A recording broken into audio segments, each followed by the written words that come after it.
This conference will now be recorded. All right, everyone, welcome. Hello, hello. I hope wherever you are healthy and warm and enjoying this wonderful Thursday, as we like to say, Friday Eve.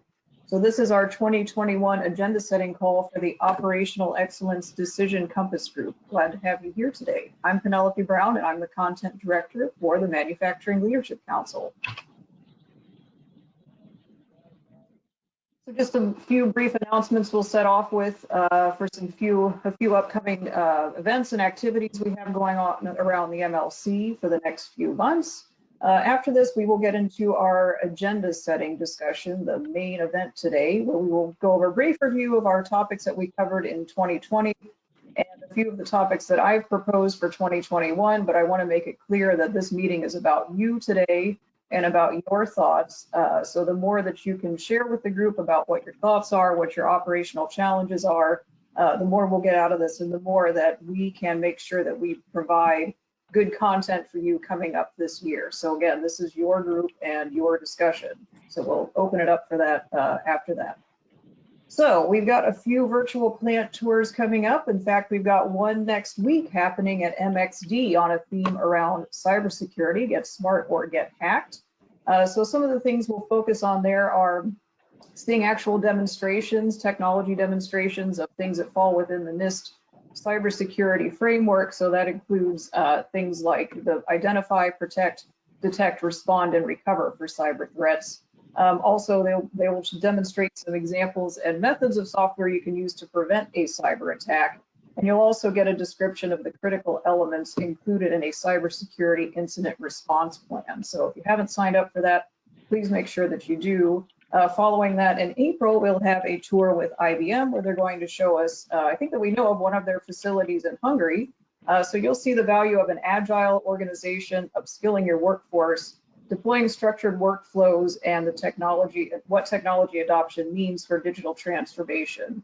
They'll also talk about the importance of resilience and adapting and responding to market changes and the ongoing assessment of your digital transformation program against a global industrial 4.0 standard. So you can see that URL down at the bottom there where registration is open for those events. So go ahead and head over there later today and check that out.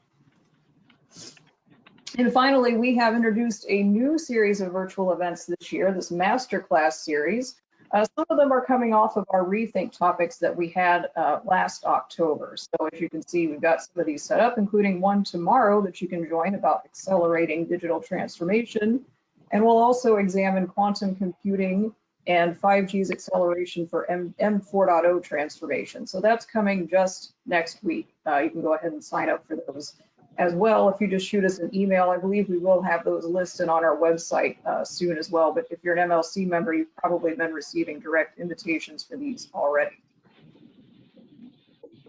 And of course, we've got our big rethink event. Now this is you must be at to talk about digital transformation in manufacturing. We'll be doing this as a virtual event again this year, taking place June 22nd to 24th, 3 days of a really good agenda of probably some of the best, most inspirational manufacturing leaders that you can think of. So mark your calendars now. We plan on having registration open for that really soon. And again, hope to have you join us for that. All right, so to get into our discussion for today. So unfortunately, this group last year fell victim to a few different things. We got pushed aside for some events that we had come up around COVID and some other things that we had to reschedule throughout the year. We had a few cancellations for this group. So unfortunately, we only got to have 4 topical calls last year. So this year, we're hoping to get back on track with our full slate of calls again. So again, talk definitely important for that. And this, as you can see, what we discussed last year. These are the topics that I've got proposed for this year. So just for a second here, it sounds like we've got some background noise. If you all could please check that you are muted. Just a second. Thank you. All right, so as we mentioned, if you look in the chat box, there is a survey that you can take to that lists all of these topics that I have here. And again, it's really great if you can share your thoughts on some of these or propose. There's an area where you can propose topics that you may have of your own. So just to quickly go through these before we open this up to discussion, bringing together machine learning and predictive maintenance. So how can machine learning help to connect the dots between all of that sensor data to pinpoint a focus on the equipment anomalies and really make sure that attention for workers is going where it needs to be? But also it's important to make sure you're feeding good, clean, raw data into those industrial applications to make sure that it's bringing out what you need to get from it onto your factory floor.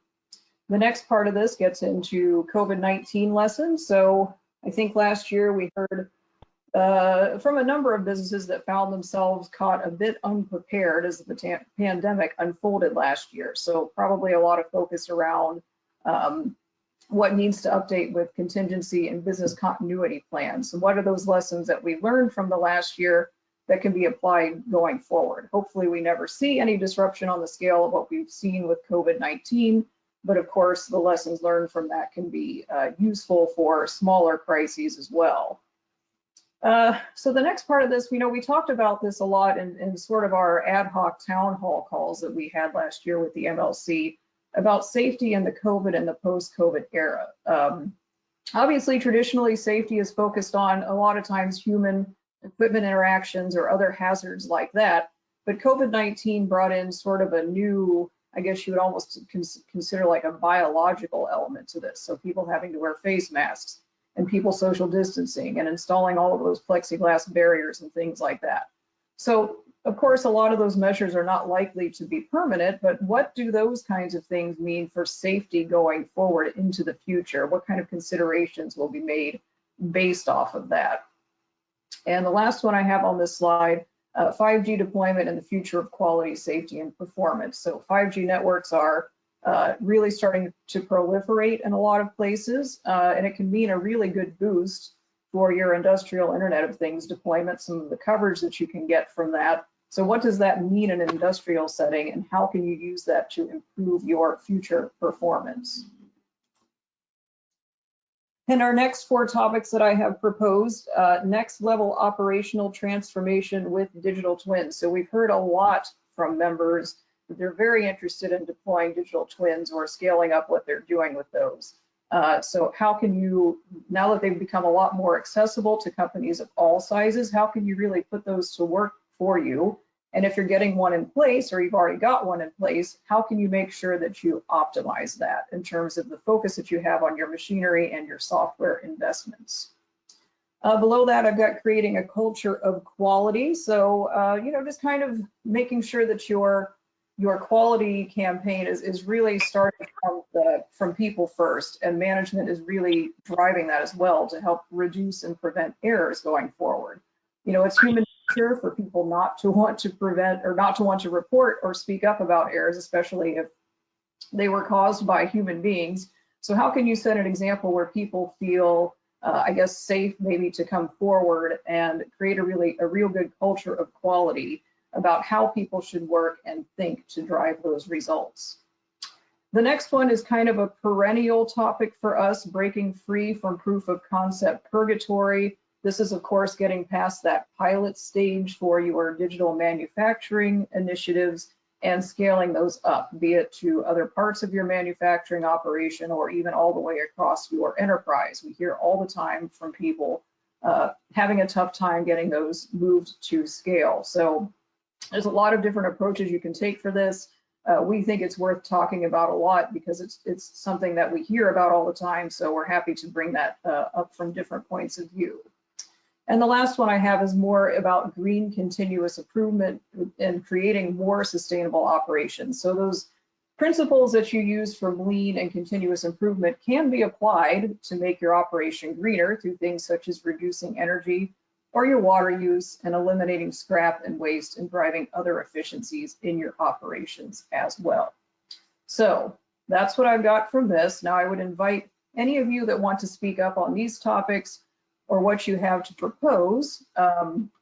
Feel free to unmute your line. I'm going to refresh what I've had here from our survey results. So some of the topics that have already been proposed from this were things like data management flowing through to dashboards, quick reference and alerts at the appropriate escalation level, as well as data warehousing, visualization, and analytics. So that's, of course, definitely good things to talk about as well, making sure you're just dealing with that data deluge in the most organized way that you can.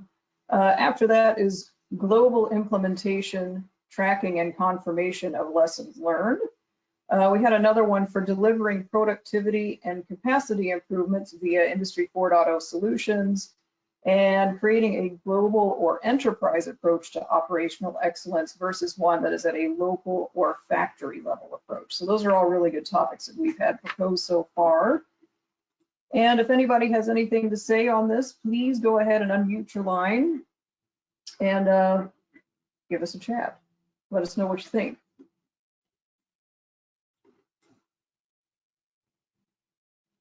I was seeing some other things in here about connecting legacy equipment, new employee training, which is something we'll actually probably cover more in our next generation leadership group. Let's see here. Driving engagement in manufacturing operations in the current environment with social distancing and things, that's probably a good one too.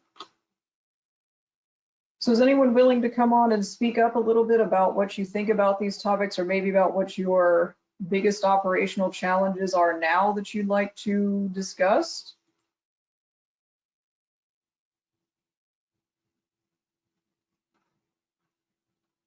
I see one here about digital training and digital standardized work. That's a good one as well. Zero defects through Poka-yoke air proofing. Like that one too. Training platforms and breakthrough advancements. Culture and how to drive change and betterment.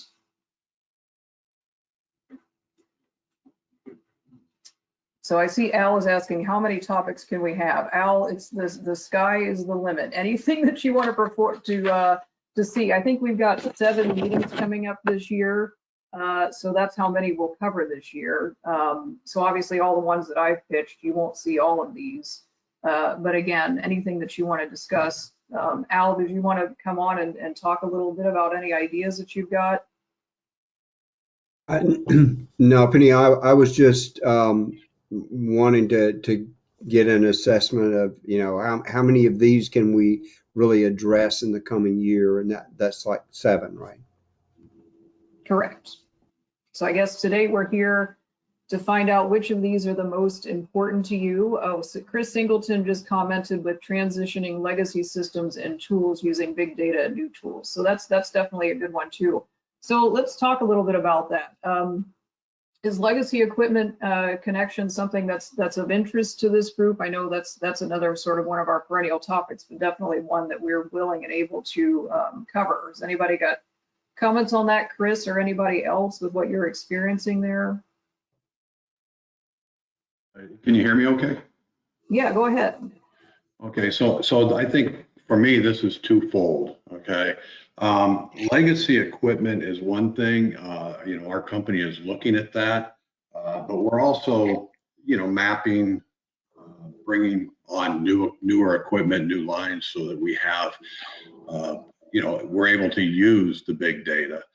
And we're mapping out the costs associated with what we can do and can't do with legacy equipment. So we know we aren't going to be able to get the same quality of data. We're not going to be able to get as much data, but we believe that there are some things we can get that still will bring value. So we're trying to map the cost to that. And we will do some things, but it won't be at the level of the newer equipment. We're putting about 80% of our effort into the new stuff. But I'm more interested in with big data, many companies, if not, some companies will use off-the-shelf tools for MES. And a lot of companies have their own internal MES systems that they developed over years. One of the challenges we have, the new MES systems using big data provide a lot more information, a lot more predictability, those things, but we are so ingrained in our current homegrown system. I'd be interested in this group to understand ROIs and kind of a plan to test and move forward in the future. That's a big challenge for us. I like that. Does anybody else have comments about that for moving away from homegrown MES to something that's maybe a little more robust? Is anybody else experiencing that? We are. This is Daryl Louder, Seagate Technology. We're looking at an MES evaluation right now for some of our factories. And so, and it's exactly that. How do you move out of something that's become ingrained in your and so connected in your process to something new? So that would be of interest to us as well. All right, noted. Anybody else got comments on this particular topic? Yeah, this is Brad Heath. We're doing something a little similar, but a little different. You know, we've got through the acquisitions, we've done multiple MES systems in different facilities. So we've actually been working on building a data lake and data warehouse and trying to address all of that information with BI tools as opposed to trying to go flip everybody 100% into a new MES system. All right. Anyone else on this topic before we move on? I think this is one we'll definitely try to target early. Yeah, hi, this is Jake Howard. I'm with Atcore. We've been for maybe the last 6 months been using a lot of RPA to help us with some of our legacy items, you know, to be able to pull data and interject it into some of our new systems. Is anyone else taking that approach with RPA? Or have an interest with something else with RPA in general? I'm asking because I definitely know we have people who can speak to this topic. So anything that you'd like to address with that, we can certainly take to them. Penny, I'll just say that this also came up on Paul's call for technology, in the digital technologies group as well. It sounds like this is a potential crossover topic with both of those groups, FYI. It was definitely high on the list for that group too. Sounds like it's worth maybe a couple of different calls. Yeah. All right, well, let's look at some of these other topics that have been proposed there. There's a lot of things about data warehousing and analytics. Let's see here. Oh, I see somebody marking something about increasing their automation. Definitely put that one down. Quality execution with continued spending efficiency. I can't really see who has actually remarked on this one, but if anybody wants to discuss that a little bit further, be happy to hear your comments on that. So spending efficiently while you improve your quality. Yeah, this is Jeff Walsh at Intel. So I put that one in there, and it was just further sort of refining the item that you had there around, you know, quality culture. You know, as we achieve, you know, factory automation availabilities in the 4.9s, and we, you know, and there's still a pursuit to go further. It's, you know, there's that you know, that last, you know, you know, tenths, hundreds of percentage points that you have to, you know, drive your culture to get to that availability level you're looking for, but also not have you cost a lot to get there. So it's that balancing act around how to continue to be efficient, but continuously improving your quality. So I was just trying to qualify a little bit more from what you had on your slide around the quality culture. That's helpful, absolutely. Thank you for that. And what about, I see an interesting comment here. Somebody put in about shifting safety culture. Again, I can't really see who made that comment, but if whoever did could come on and maybe clarify that a little bit about what you're meaning with that in particular. Yes, hi, Penelope. This is Juan Marcano. I'm the one who typed that in there. I'm in the middle of a transition within the company I work for Mohawk Industries.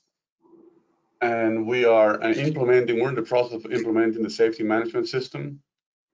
And the more that we, dive into deeper waters, we realize the more focus we have to put into safety culture and not taking anything away from the tools that come with the safety management system, but we're realizing that that's really the true challenge to obtain that shift culture. So that's why I thought it would be a good point to address at one point. Absolutely. Is there anybody else that can remark a bit about what safety is looking like for them now, or some of the transitions you're looking to make with that?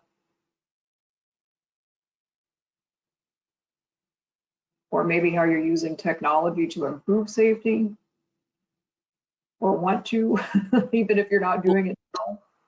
I was gonna say, Juan, I was wondering is this a traditional safety question as it relates to OpEx, or you're also including sort of COVID protocols and measures in here too? Is that included? Not yet. We haven't addressed that point yet, but we are thinking about how we can incorporate business continuity plans into the SMS. Again, we are always facing this question of complexity of something that we're trying to launch at the beginning. So we're trying to keep it as easily implemented as possible with through a level system we have developed on the SMS for the implementation through the units around the world to be implemented through 4 levels. And the first, of course, as we graduate from level to level, we're trying to address the most basic needs in regards to safety.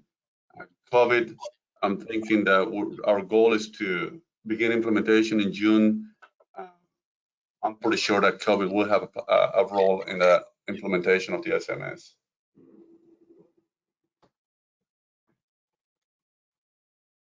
Well, I Thank you. can, just for anybody using, we're finding the new Microsoft 365 platform and tools. We're working with some of those that, to have a tiered approach from the factory floor all the way up to the CEO. So some of those tools are fairly scalable and seem to be, we started development, and about 6 months into it, we're real pleased with the direction it's taking. So if you're using the Microsoft 365, the new tools, you can maybe look at some of those.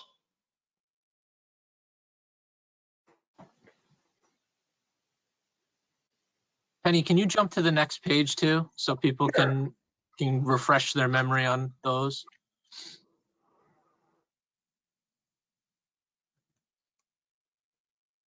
I see we had a comment come in from Praveen Dialon, and I'm really sorry if I mispronounced your last name. Would like to talk about data security at Industry 4.0 and its limitations. We talk about big data and cloud, but what's the acceptance by IT security, and how do you work around that? Praveen, are you able to come on and talk a little bit more about that? Sure. So obviously, we're going through this transition. There's a lot of data points like everybody else.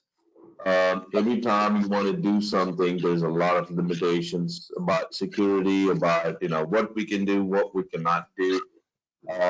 Like to understand everybody's experience in terms of how did you guys work around it? Who took the lead? Was it IT? Was it operations? It's easy to talk about what we can do, but how did they do it? And I would like to get more information in that regards, because we're going through this journey, and every turn you take, there's limitations, right?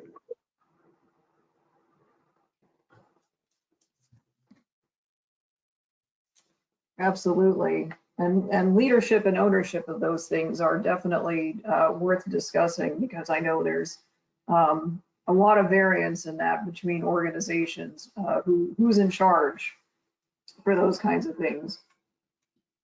It's actually good to hear that it's not just us. Our policy is IT sets a zero trust, and so as we try things, we have to get them to unlock it.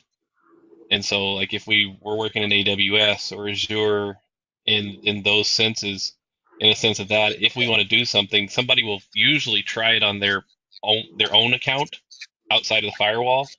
If they think they can get it to work, then they try it in the firewall, and you work with IT then to get the things unlocked that you need to do. But it is a slow, painful process. Yeah, that's what we're now, because the last couple of years, right? We talk about Industry 4.0, smart factories, everything, but a lot has to do with IT, because I feel IT is taking over manufacturing, right?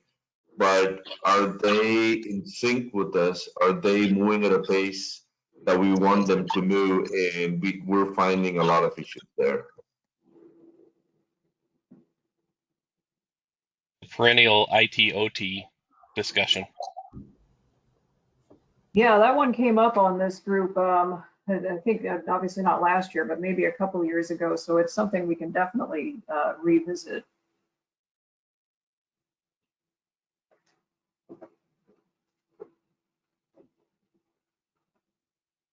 I had one suggestion. The top two topics on the slide you showed, the next level operational transformation and machine learning and predictive maintenance, are very related. So that might be an opportunity to join up. And again, it relates to the Industry 4.0 topics last week. So there could be a consolidation opportunity there, because a lot of the things you do for digital twins feed into predictive maintenance and sensors. So you can't do one without the other. Good to know. So we had a comment here from Jake Howard. I think Jake, so you're asking about the Office 365 comments. Was that from Chris Singleton? I think you wanted to maybe get your email about talking about that a little bit more.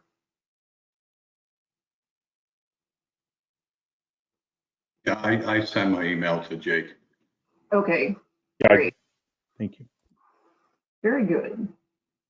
Penny, I'm interested in this last topic here on green continuous improvement. And I'm wondering if anybody is thinking about this, if it's bubbled up in their organizations. We're hearing a lot on sustainability, just corporate wise. And I'm wondering if anyone has thought about this in sustainable operations.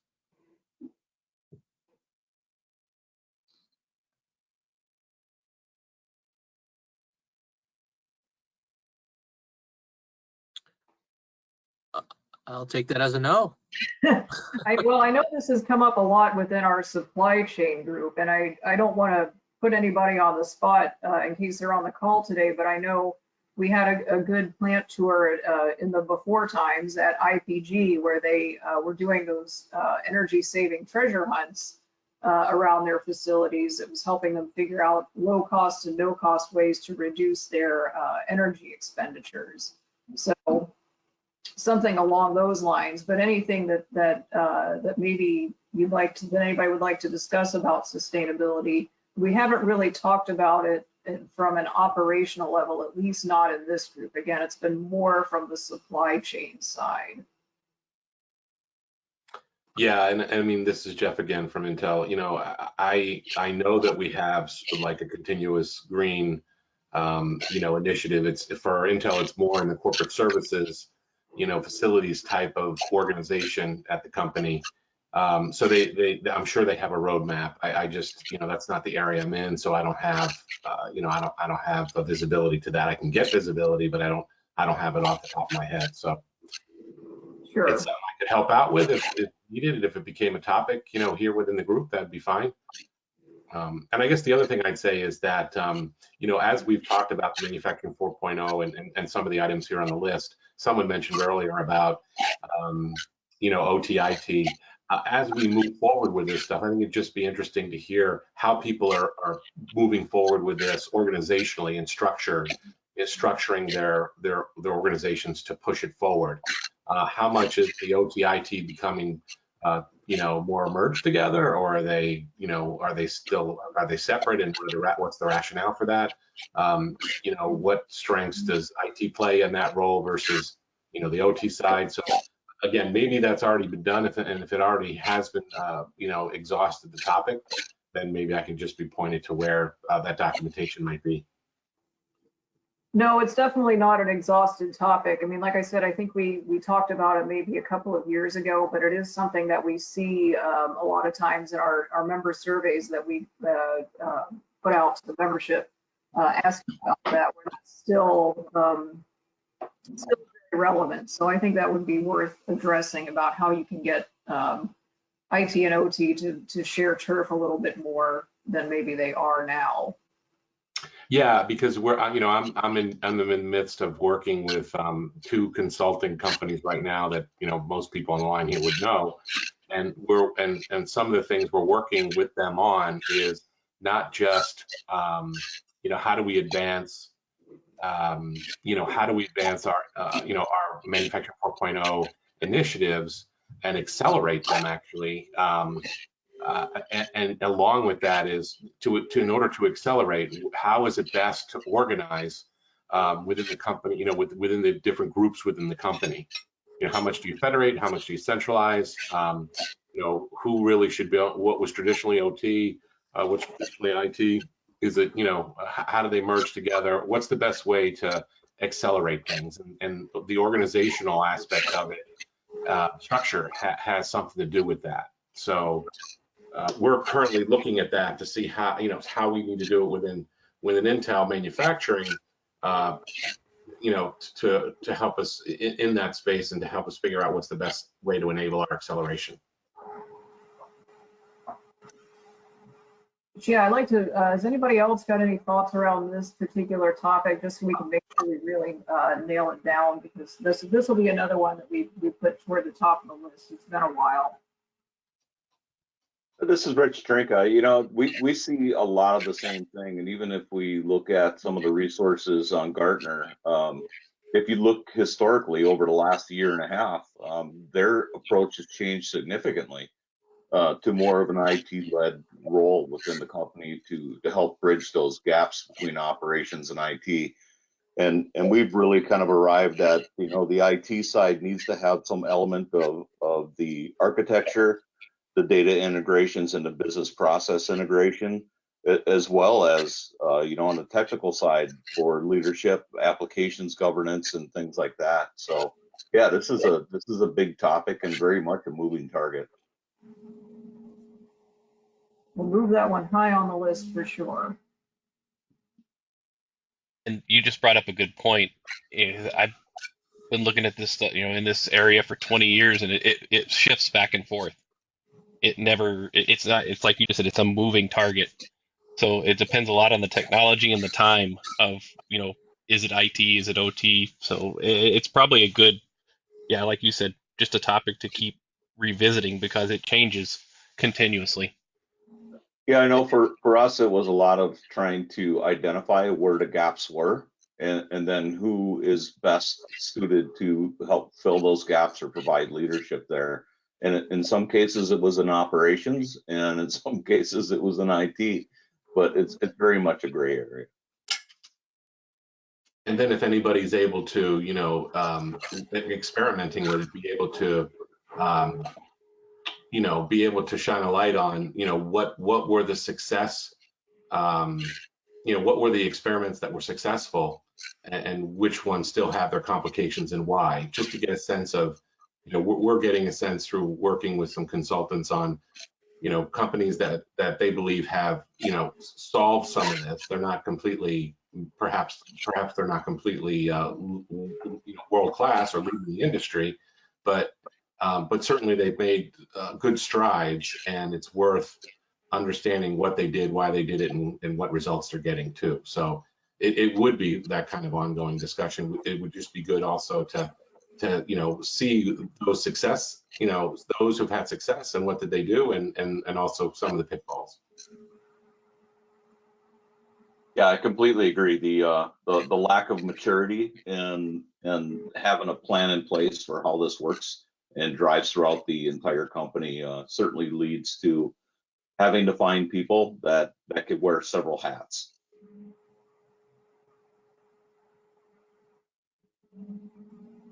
Right. Because it's just one of those obstacles around as we go into these subjects, on these topics, and everyone's trying to put their plans together on what to do. Then it's the how do you do it? And that's part of that how do you do it is, well, who does it, and how is it organized? And that has a lot to do with, are you making choices that enable your velocity, or are you doing things that end up causing conflicts? Right. I think it's important to really identify the fact that your digital transformation efforts needs to be organized and making sure that you're defining the difference between who's creating the strategy and who's expected to execute on it. Even to get back to some of the comments on the green continuous improvement, that's something that's driven more by our plants in APAC, just because Singapore and other places have some pretty good rules around that. They have expectations for how much you should be reducing your energy consumption. And so how do we integrate that as well? And what other equipment and data points do we need to even assess where we're currently at to meet those expectations? I think in regard to the same topic, it is important to also try and understand the how-to is very important, right? Because if you have multiple factories and you have a bunch of legacy equipment, and how do you deploy, and what is the structure there, and how do you make sure that you basically, once you deploy some new technology, you're in two different environments, right? The legacy equipment that you can't do anything about, or it's too expensive to do something, and the new equipment that is capable of doing. How do you manage that? Who's responsible for that deployment? I think there's a lot of unknowns, or a lot,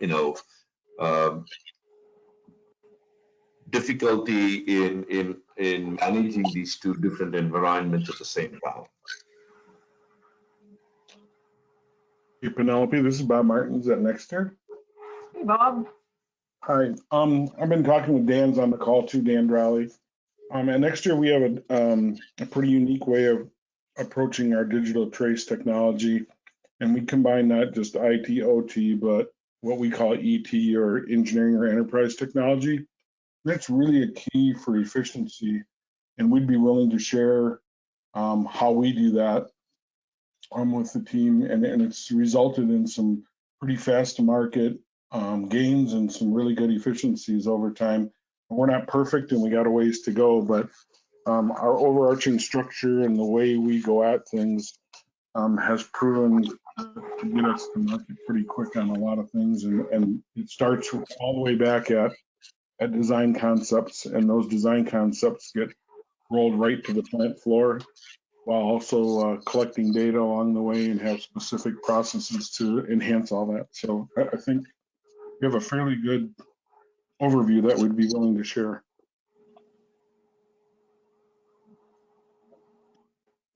You are signed up. You've been so generous. Next year's been so generous in some of these polls for us, so we'd love to have you on again.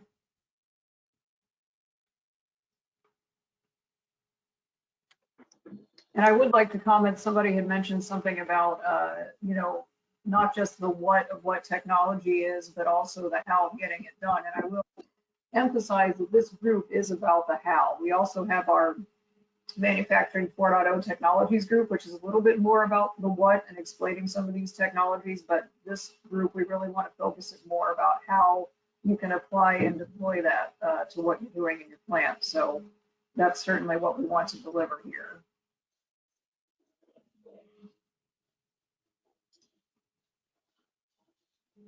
I think that change in mindset is a big part of that conversation, focusing on business outcomes versus tools and business cases that really build value, so you're not wasting time working on things that seem cool but don't have the value at the end. Right, we'll knock down the shiny object syndrome a little bit. Exactly.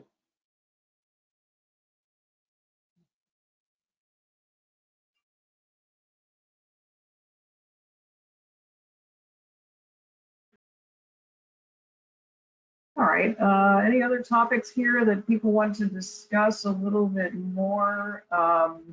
Again, the floor is yours for any of these. I'll take it back to my previous slide just as a refresher for what we had.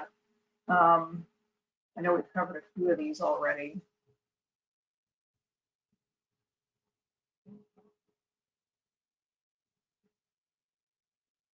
What about the business continuity and contingency planning? Is that something that would be of interest to this group, or is there anyone that can speak a little bit about maybe some of the updates you've made in the last year in the era of COVID?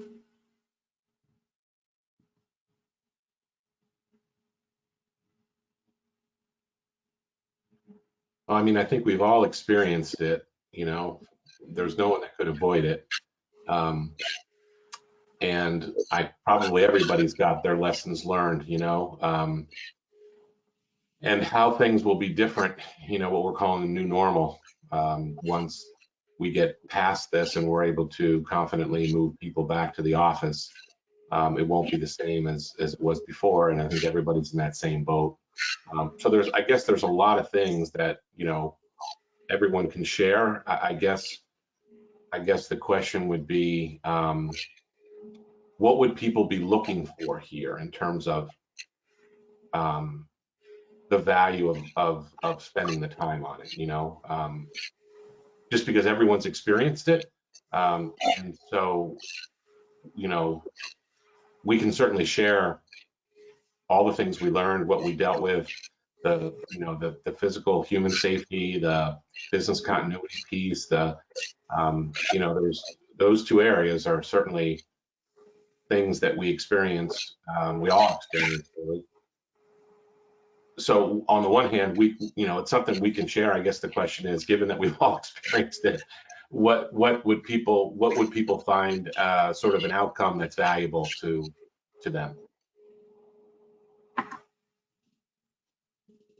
Yeah, I would agree with what Jeff was saying. The key here is like, it's something nobody prepared for and it hit you hard.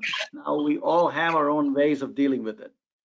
The question is like, this lessons learned will be ready for the next pandemic. Hopefully it doesn't happen anytime soon.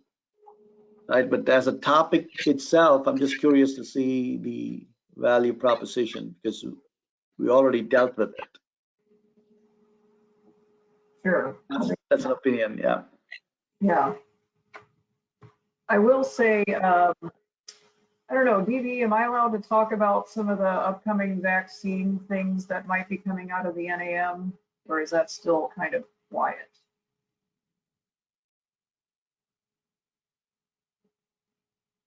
You may have left. There will be some upcoming resources and calls about, oh, I see now he's unmuted, around the vaccine and what that means for your operations. Apologies, Penny. Were you talking to me?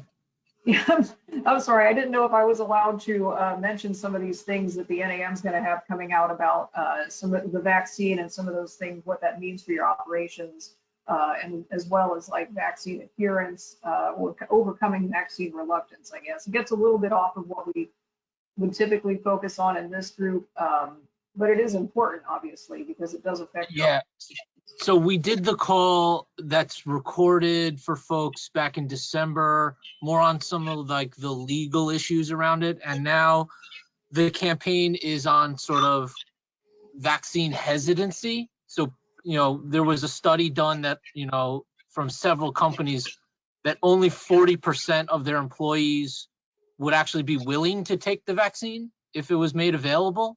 And so there's a campaign going out called This Is Our Shot for the NAM to sort of put a focus on helping to get the community involved, get your employees involved, get vaccinated for your family, your colleagues, things like that. And so, you know, you should see some stuff where there's a whole campaign being pushed, but I guess, is that is that something people are hearing about on the vaccine side?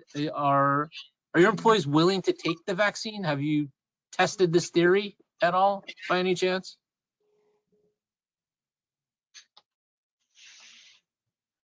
I would say it's got to exist everywhere. We have a couple of meetings a week since the pandemic started. I haven't been in all of those most recently because we're now in a place of we're settled and we're running our business. But I'm sure that's come up, so it's an interesting piece. I'm sure it's being discussed. I'd have to go back into those forums and ask the question on what those who are driving it, how Intel plans to deal with it. That's a good question. Off the top of my head, I don't have it because again, I'm picking my spots and when I dive into those meetings. Yeah, that makes total sense. Our thought is like, yeah, this is typically going to come from like a marketing or communications team, typically, to corp comm, something like that. But it's going to affect the people that are on the factory floor or the engineers or whoever it may be. So, the folks you're overseeing. And so we just want to make sure that, at least we can get this information out to and help folks that it may not necessarily be you, Jeff, per se, but whoever it may be, we want to make sure because we're gonna, sort of trying to make a strong push. We made a really strong push on wearing masks.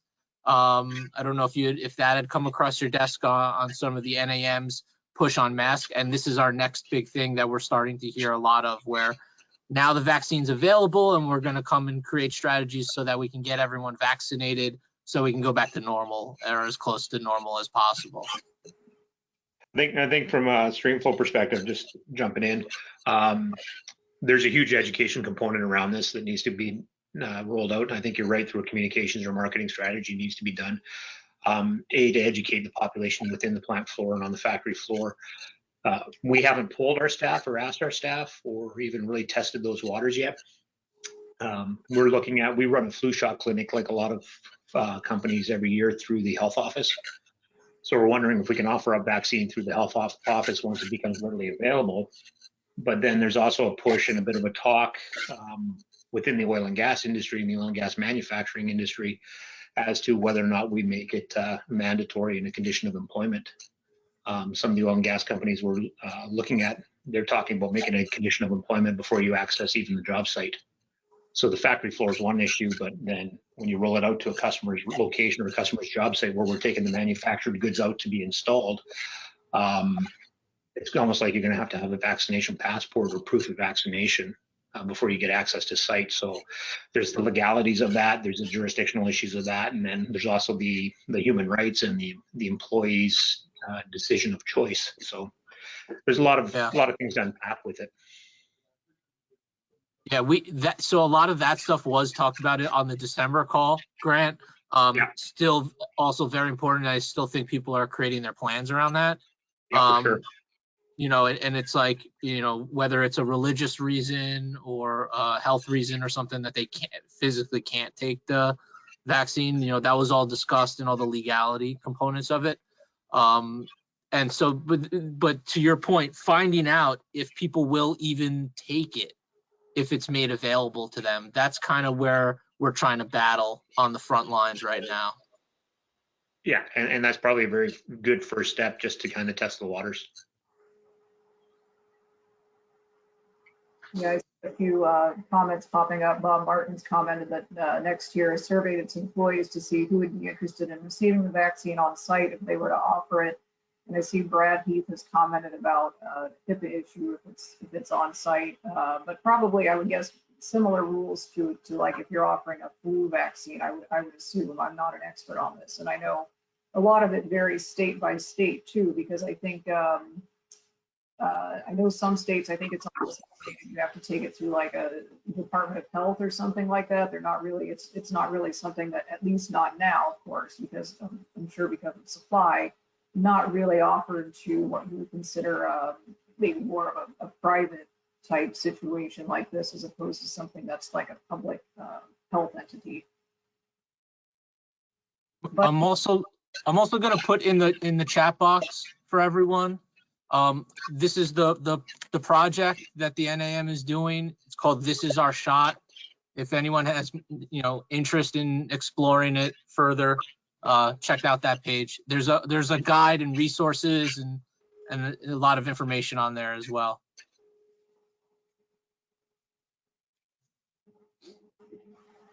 another moving target for sure. Something that's going to probably change a lot over the course of the next few months.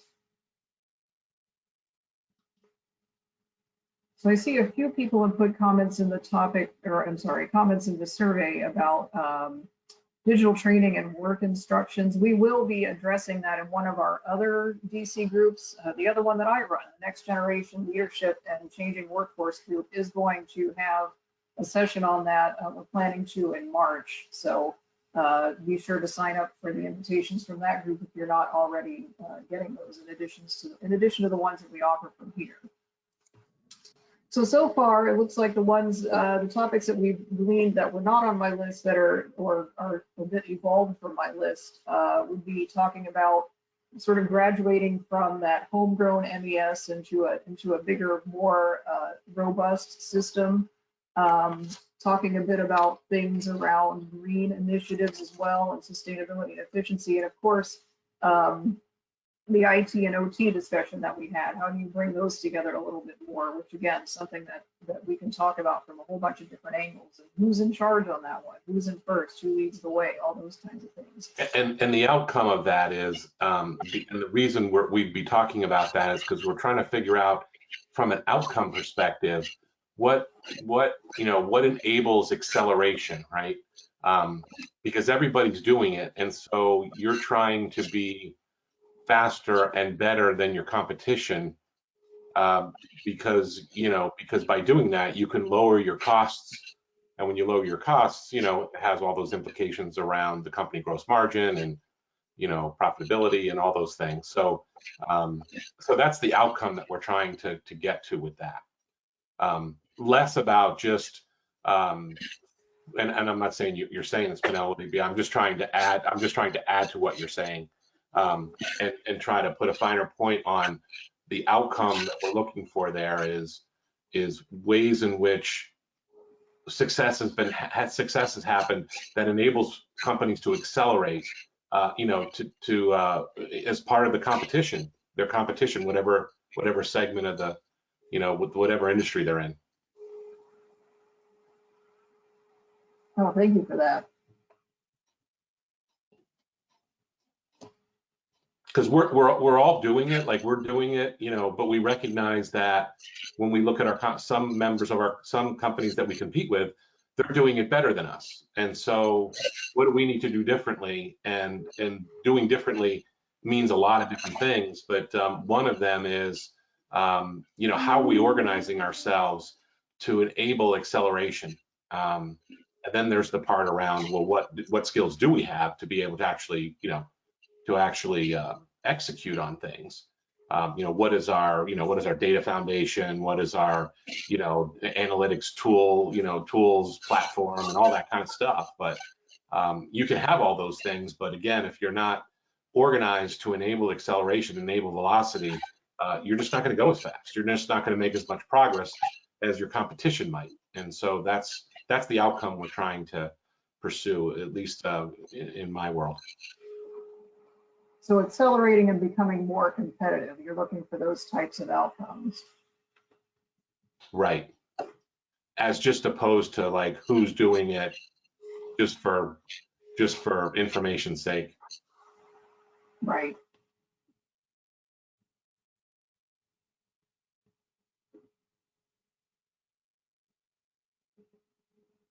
Does anyone else have any comments on this, or maybe some of our previous topics, or anything that we haven't brought up today?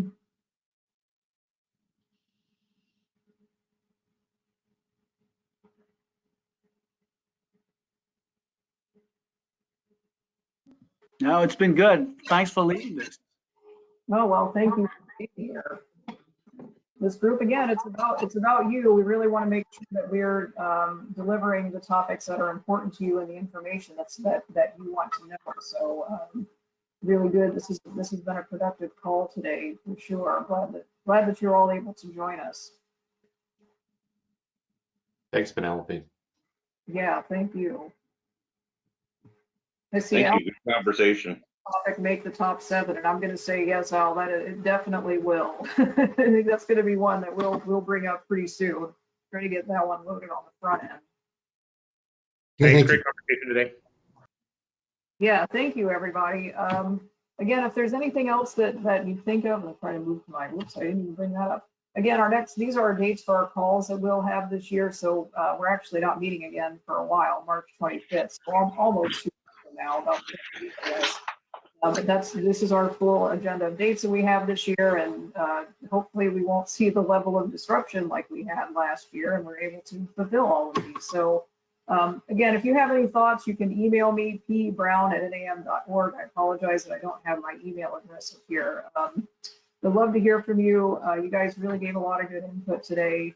And yeah, thank you very much. I hope that you're all, starting the year off well and have some things to look forward to, like maybe us getting back to something normal. I hope to see some of your faces in person again before too long.